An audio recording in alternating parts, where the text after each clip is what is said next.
hello everyone नमस्कार मुझे तीर्तानी आपण मानक स्वागत कर आज आम ये लंका गछर टिके केयर नवा चलतु देखा आधे कौन सब फर्टिलाइजर दबा आ लंका गछरे बहुत सारा पोक लगी जाऊँगी आधे आम कौन कौन दबा चलतु आम देखिया आम ए पियाज चोपा आम ग्राइंडिंग करें किछि गोबर खत अच्छी वर्मी कंपोस्ट आ चा पत्ती आउ किछि आम जो नर्सरी रो आनी एक्सपर्ट क्वालिटी रो आधे किछि देबा मिसेकरी एथिरे हमर फंजीसाइड पाउडर मिसेछि आमर विभिन्न प्रकार एथिरे सार मध्य अछि आमे सबु जांक मिक्स करिकरी आमे लंका गछरे दबा एथिरे तो बहुत सारा कैल्शियम पोटासियम सोडियम फॉस्फोरस आउ आमर नाइट्रोजन एथिरे बहुत मात्रा भरपूर रही पियाज चोपारे आ चा पत्ती एसिडिटी अच्छी माटी की मयूसर कराए और पोषक तत्व भरपूर रही आम आपको सब प्रत्येक जो गछ आम लगे से गछरे आम सब दबा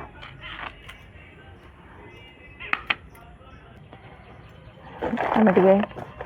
टे कोड़ा खोसा करदे तापर आम सब सॉइल मीडिया दबा माने रेनी सीजन में तो लिक्विड फॉर्म रे दे हेबनी और सब जाक आम दबा ये सब जाक पाउडर फॉर्म रे दबा चलतु सबुथिरे ये भली प्रोसेस रे दबा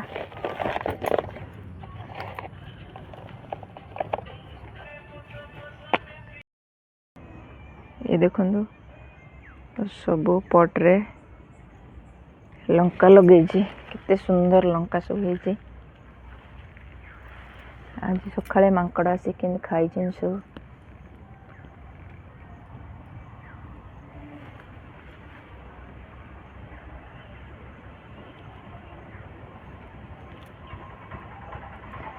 सेपटे मोर अच्छे आउ किछि लंका गछ देखंतु ये गोटे डिजाइन लंका ये मोर देखंतु धान लंका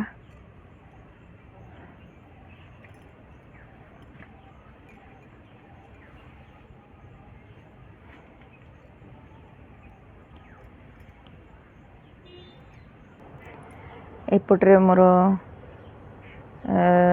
माने धाड़ रे लगाई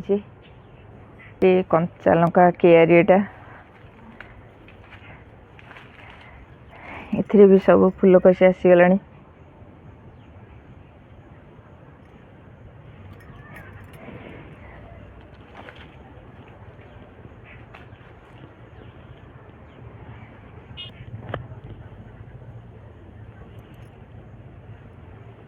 आमर पाउडर फॉर्म रे आमर टिके सार दे दियंतु देखिए बहुत सारा आधे लंका हो आपण माने सांगे सांगे बाड़ी रू जमी खाइबे बजार सेमती आनी खाई पारिबेनी से जिनस टेस्टी लगिवनी एमती देखो गोटे गछ लगे दिंतु देखो केते सारा आधे लंका मुझे किसी भी सार मसला देनी केवल पियाज चोपार रस देती